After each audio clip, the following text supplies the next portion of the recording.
नमस्कार, स्पोर्ट्स 9 में आप सभी का स्वागत है। चेन्नई में टेस्ट मैच शुरू हो चुका है। भारत और बांग्लादेश के बीच मुकाबला है। यूं तो बांग्लादेश को भारतीय फैंस जो हैं वो अपेक्षाकृत कमजोर टीम ही मानते हैं, लेकिन बांग्लादेश की टीम भी पाकिस्तान को अभी उसके घर में 2-0 से हरा कर आई है और यहां भी उसके हौसले काफी बुलंद दिख रहे हैं, क्योंकि यहां जब उसने टॉस जीता तो पहले गेंदबाजी का फैसला किया, यानी भारत को कहा कि आइए अपने ही बनाए मैदान में, अपने ही पिच पर पहले आप बल्लेबाजी कीजिए, देखते हैं आप कितने रन बनाते हैं। हौसला जो है वो भारतीय टीम का भी कहीं से कमजोर नहीं दिख रहा है, बल्कि वो भी 7वें आसमान पर है। होना भी चाहिए, भारतीय टीम कहीं ज्यादा मजबूत टीम है। अभी मैं और दीपेश जो बातचीत करेंगे वो बातचीत करेंगे इस लिहाज से कि इस टेस्ट मैच के लिए जो भारत ने अपनी प्लेइंग 11 चुनी है वो भी हम आपको दिखाएंगे भी।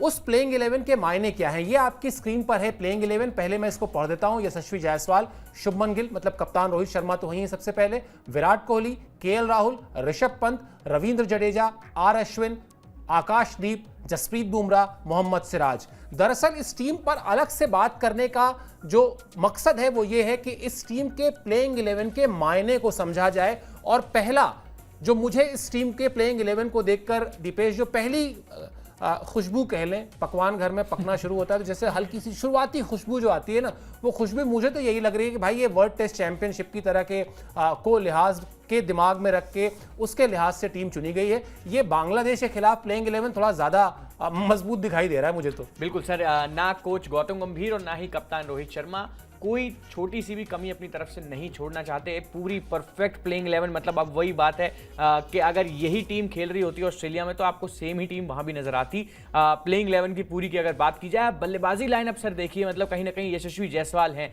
अच्छे खासे अग्रेसिव ओपनर हैं। रोहित शर्मा, खैर उनका तो बताना ही क्या, दुनिया उनको हिटमैन के नाम से जानती है। शुभमन गिल, विराट कोहली, केएल राहुल, ऋषभ पंत, रविंद्र जडेजा, इसके अलावा रविचंद्रन अश्विन और फिर 3 फास्ट बॉलर्स। मतलब ये कितना कम देखने को मिलता है। मतलब मैंने तो पिछले 4-5 साल में नहीं देखा जब हमारी टीम इंडिया पांच गेंदबाजों में से 3 ऐसे गेंदबाज लेके गई हो जो फास्ट बॉलिंग करते हैं। तो ये कहीं ना कहीं पूरी तरीके से एक अग्रेसिव अप्रोच, तेज गेंदबाजी पे मतलब पूरा फोकस, और शायद इसी वजह से, क्योंकि आगे आने वाले समय में ज्यादातर आप अपने जो रिलाय करेंगे वो तेज गेंदबाजों पे ही करेंगे। स्पिन गेंदबाजी इंडिया में चल सकती है, लेकिन विकेट भी कुछ उसी तरीके के बनाए गए हैं। अब तैयारी यहां से सीधी वर्ल्ड टेस्ट चैंपियनशिप के फाइनल की, और ऑस्ट्रेलिया में जो वो बॉर्डर गावस्कर सीरीज होनी है 5 टेस्ट मैचों की, उसकी। भले ही कप्तान रोहित शर्मा कितना ही ये बात कहें कि नहीं हम इस टेस्ट मैच को बांग्लादेश के हिसाब से देख रहे हैं, लेकिन हम प्लेइंग 11 देख के और पिच की कंडीशंस देख के यही समझ पा रहे हैं कि जो तैयारी हो रही है ये आने वाली बॉर्डर गावस्कर सीरीज के लिए ज्यादा हो रही है। और शायद इसी वजह से 5 साल के लंबे समय के बाद आखिरकार 3 फास्ट बॉलर भारतीय सरजमीन पर 2019 के बाद पहली बार। सर बिल्कुल, बहुत ही वैलिड पॉइंट आपने बताया। हम एक काम करते हैं, हम इस यूनिट को ना प्लेइंग 11 को अलग अलग हिस्सों में बांट लेते हैं। पहले बैटिंग की बात कर लेते हैं, फिर बॉलिंग पर आ जाएंगे। बैटिंग के लिहाज से अगर हम आप देखें तो आप अक्सर जिक्र करते हैं न्यूज रूम में कि एक पर्टिकुलर स्टेटमेंट की कि ए से बचोगे तो बी मारेगा, बी से बचोगे तो सी मारेगा, सी से बचोगे तो फिर डी आके मारेगा। अब मैं इस पे नाम रख देता हूं ABCD के।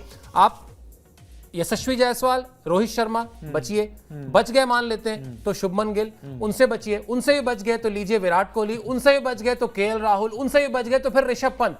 मतलब कोई बहुत बड़ा डिजास्टर ही होगा, कोई बहुत ही बड़ा ऐसा अफलातून बॉलिंग लाइनअप आ जाए तो आ जाए, वरना ये जो नाम है 5-6 नाम जो मैंने गिने, ये नाम ऐसे ही हैं कि जैसे बैडमिंटन में चाइनीज प्लेयर के नाम गिनना शुरू करते हैं ना हम लोग, तो लगता है कि यार खत्म ही नहीं हो रहा। तो उस तरह वाली लिस्ट है, और शायद इसीलिए फिर हम ये कह भी रहे हैं बाहर जो ऊपर टॉप में लिखा हुआ है स्क्रीन में कि ये मैच भले बांग्लादेश से हो रहा है लेकिन तैयारी WTC फाइनल की है। बैटिंग के जो नाम मैंने गिनाए वो कम से कम यही इशारा करते हैं। सर बिल्कुल, ये आपने जो एक-एक करके ए से बचेंगे तो बी मारेगा, बी से और ए से बच गए तो सी मारेगा, सी से बच गए तो डी, और डी से भी बचने के बाद ई, फिर एफ और जी पर भी हमारे पास रविंद्र जडेजा और रविचंद्रन अश्विन के 5 टेस्ट शतक हैं। सर बिल्कुल, बड़े बड़े बल्लेबाजों के 5 टेस्ट शतक नहीं होते।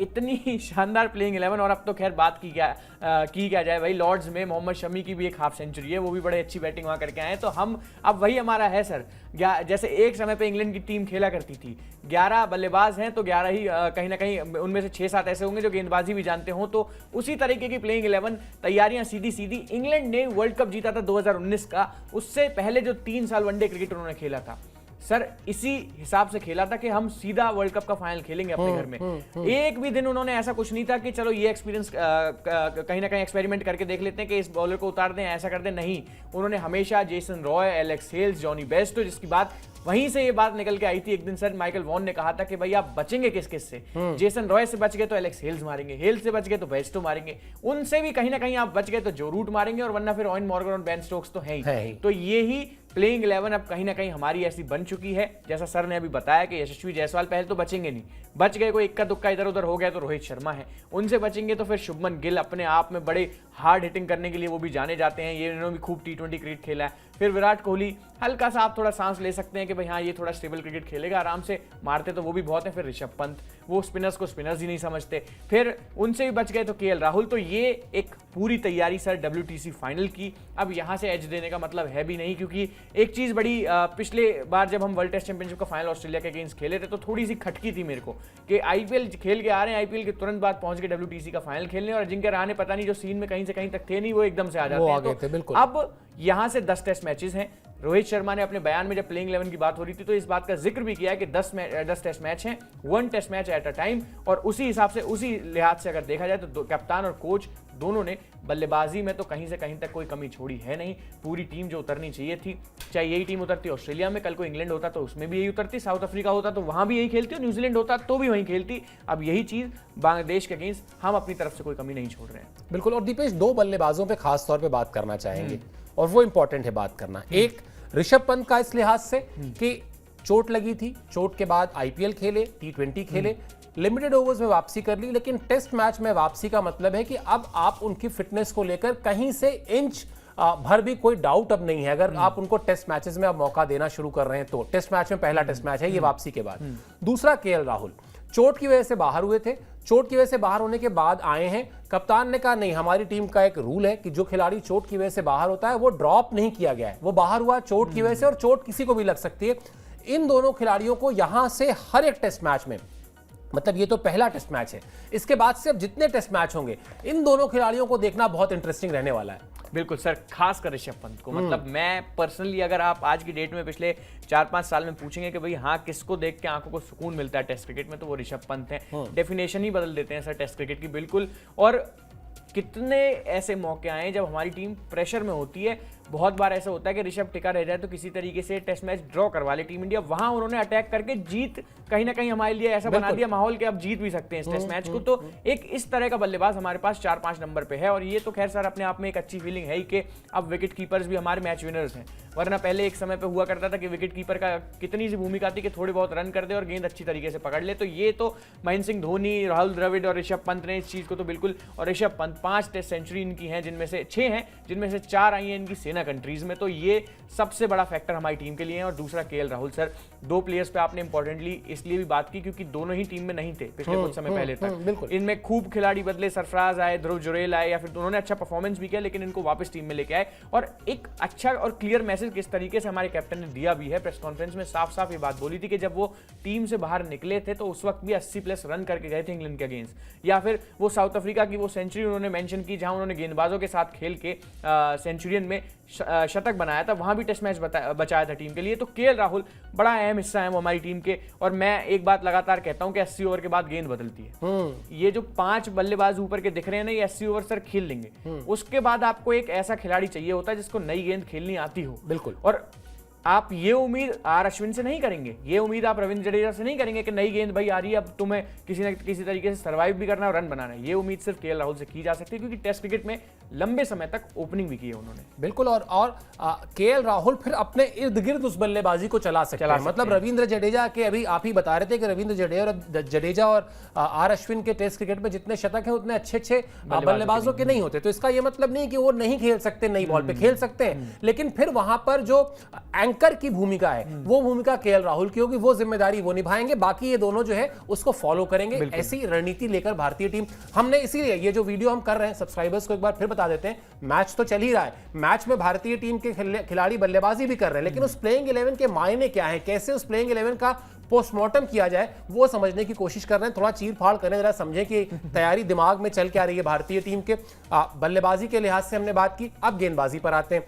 आपने एक आंकड़ा निकाला कि कि 5 साल के बाद हम अपने घर में 3 फास्ट बॉलर्स के साथ खेल रहे हैं। ये भी तो यही कह रहा है कि हमें आने वाले समय में इसी स्ट्रैटेजी पर जाना है, और अगर हमको पता है कि हमारा 2 महीने या 3 महीने बाद एक मुश्किल इम्तिहान शुरू होने वाला है, तो क्यों ना उसकी तैयारी अभी से ही कर दें। क्यों ना ऐसा करें कि हम उसके लिए थोड़ा एक्स्ट्रा प्रिपेयर होते जाएं, तो जब वो सीरीज आएगी, यानी ऑब्वियसली इंडिया ऑस्ट्रेलिया की सीरीज आएगी, तो हम बेटर प्रिपेयर्ड दिखाई देंगे। यही स्ट्रैटेजी यहां पर भी है। बिल्कुल सर, और इसका एक सीधी सी चीज से ना हम ये भी समझ सकते हैं कि हमने इस टेस्ट मैच में अपनी स्ट्रेंथ को बैक नहीं किया, जो कि स्पिन बॉलिंग है।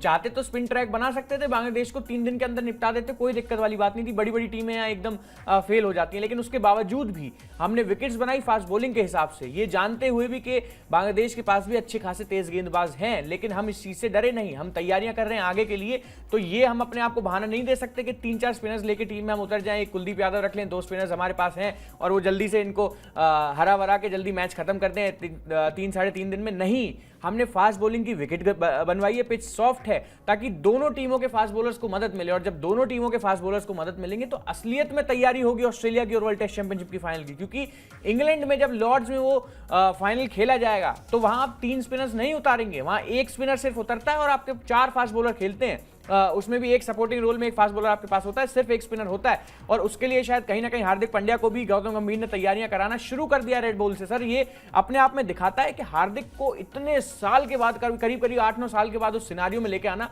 गौतम गंभीर बहुत लंबा सोच रहे हैं यहाँ से। जो आप लगातार एक बात कहते भी हैं कि T20 में उन्होंने जो प्रमाण देना था वो दे दिया है। IPL उन्होंने एकदम से आते ही पूरी सिचुएशन बदल दी KKR की टीम की, कहीं से कहीं तक सिनेरियो में थी नहीं, लेकिन एकदम से चैंपियन बना दिया। वनडे क्रिकेट फिर भी है तो लिमिटेड ओवर्स का एक फॉर्मेट, चाहे कितना ही 50 ओवर होते हो, 300 गेंद होती हो, लेकिन टेस्ट क्रिकेट जो सबसे मुश्किल फॉर्मेट है, उसकी तैयारियां किस हिसाब से कोच साहब करा रहे हैं। मतलब ये अपने आप में बात है कि 8 साल बाद लाल गेंद थमा दी हार्दिक पांड्या के हाथों में कि भाई हमें, जब हम कल को ऑस्ट्रेलिया जाएंगे, इंग्लैंड के अगेंस्ट खेलेंगे, तो एक फास्ट बॉलर हमको चाहिए होगा, ऐसा जो बल्लेबाजी भी कर पाएगा। तो अब तैयारी पूरी है सर। अब वो जो आप लगातार बात कहते भी है कि इंडियन टीम भले ही ऐसी इकलौती टीम है जिसने 2 बार वर्ल्ड टेस्ट चैंपियनशिप का फाइनल खेला है, लेकिन अभी तक वो इकलौती टीम नहीं बन मतलब इकलौती तो नहीं, अब तो दूसरी बनेगी जिसने ICC की ऑस्ट्रेलिया के अलावा हर एक ट्रॉफी जीती है।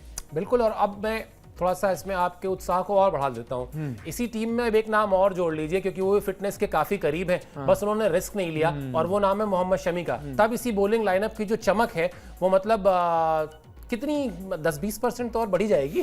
10-20% नहीं सर, मोहम्मद शमी का नाम आते एक तो सबसे पहले चीज़ ऐसी दिमाग में आती है, सीधा वो वनडे वर्ल्ड कप मेरे को ध्यान आ जाता है। इंजेक्शंस लगा के गेंदबाजी कर रहे थे और कितनी विकेटें निकाल ली थी, उसके बावजूद भी इंडिया के सबसे सक्सेसफुल फास्ट बॉलर जब बात आती है वर्ल्ड कप क्रिकेट की और सीम पे गेंदबाजी करते हैं, तो विदेशी पिचेस पे तो हम खेलने मोहम्मद शमी के बिना जा ही नहीं सकते। मैं तो सोच ही नहीं सकता सर, इकलौते बुमराह वहां आपका भार नहीं उठा पाएंगे, वहां आपको शमी चाहिए होंगे, और शायद इसीलिए इस टेस्ट मैच में उनको रेस्ट दिया गया। चाहते तो खिला लेते, फिर आप पूरी तरीके से कह देते कि भाई ये तो WTC का फाइनल हो रहा है, बस बांग्लादेश को हटा के ऑस्ट्रेलिया या फिर न्यूजीलैंड को बिठा दीजिए आप। तो ये अपने आप में 10-20% तो क्या मैं और ज्यादा ही कहूंगा। मतलब सोच के देखिए कि ये अपने पीक पे इस वक्त चल रहे हैं जसप्रीत बुमराह, जिनको कोई फेस ही नहीं करना चाहता, क्योंकि कितने आप इंटरव्यू सुन लीजिए, बड़े बड़े बल्लेबाज कहते हैं कि जसप्रीत बुमराह हमारे सामने ना है भैया, हम हों तो दूसरे एंड पे हम खड़े हों। उनके साथ फिर आपको मिल जाएंगे मोहम्मद शमी और फिर मोहम्मद सिराज, वो भी कहीं से कहीं तक कोई कमी छोड़ नहीं रहे, हर विदेशी दौरे पे बड़ा शानदार परफॉर्मेंस उनका भी रहा है। तो ये एक फास्ट बॉलिंग लाइनअप है जिनको हाँ सीना चौड़ा करके हम ऐसे करके बात कर सकते हैं आपके सामने कि भाई ये इंडियन फास्ट बॉलिंग लाइनअप है। अब ऐसा नहीं है कि सिर्फ हम या तो जावगल श्रीनाथ के दम पे उतर रहे हैं या जहीर खान के दम पे उतर रहे हैं, 3 हैं यहाँ भी। जैसे अभी हमने बल्लेबाजी में सर गिनवाया था ना कि ए से बचोगे तो बी पकड़ लेगा, बी पकड़, तो ये आप यहाँ भी अब देख सकते हैं, बुमराह से बचोगे शमी पकड़ लेंगे, शमी से बचोगे कहीं ना कहीं तो सिराज, और फिर अब तो चौथा फास्ट बॉलर के तौर पर हार्दिक पांड्या को भी तैयार किया ही जा रहा है सर। ये बड़ी बात है। मैं लगातार स्क्रीन में घुसा हुआ था, यही ढूंढ रहा था। 2018 में आखिरी टेस्ट मैच खेला था हार्दिक पांड्या ने इंग्लैंड के अगेंस्ट ही साउथहैम्पटन में, उसके बाद से टेस्ट मैच खेला नहीं है। लेकिन यही बात है कि आप अपनी दूरदर्शिता को, अपने फैसलों को इसी तरीके से बैक करते हैं कि भाई मुझे अब किस तरह से और आगे की सोचनी है, और आगे में भी 1-2 महीने नहीं, अब मुझे आगे 6 महीने या अगले 1 साल का टारगेट अपने लिए अगर फिक्स करना है, उस रास्ते पर चलना है, तो उसमें क्या क्या चीजें मैं कर सकता हूं, तो उसकी तैयारी दीपेश बता ही रहे थे, वो शुरू हो गई। हमने भी लगभग वैसे ही काम किया है। वैसे मुझे भी लगा कि भाई हम मैच के हवाले से किसने कितने रन बनाए, किसने टॉस जीता, किसने पहले बल्लेबाजी की, तो बताते ही आपको हमेशा की तरह आगे भी बताते रहेंगे। लेकिन क्यों ना इस प्लेइंग 11 के मायने समझें, क्योंकि ये प्लेइंग 11 मायने समझने वाली है, इसके बहुत बड़े संकेत हैं, और इस संकेत में एक बहुत बड़ा स्टैंप है गौतम गंभीर का बतौर कोच कि टीम जो है उसकी सबसे पहली प्राथमिकता जो है वो जीत होती है, और जीत के लिए जो प्लेइंग 11 चुनना चाहिए वो किस तरह से चुनना चाहिए वो अगर कोई जानना चाहे तो इस मैच का प्लेइंग 11 देखकर समझ सकता है। चलिए इस ब्रॉडकास्ट में इतना ही, मुझे और दीपेश को इजाजत दीजिए। हम आपसे मैच के जो स्कोर वाले अपडेट्स हैं उसको लेकर बीच बीच में मिलेंगे, लेकिन ये सिर्फ और सिर्फ खालिस प्लेइंग 11 को समझने और समझाने की हमने कोशिश की। बहुत बहुत शुक्रिया, बहुत बहुत आभार।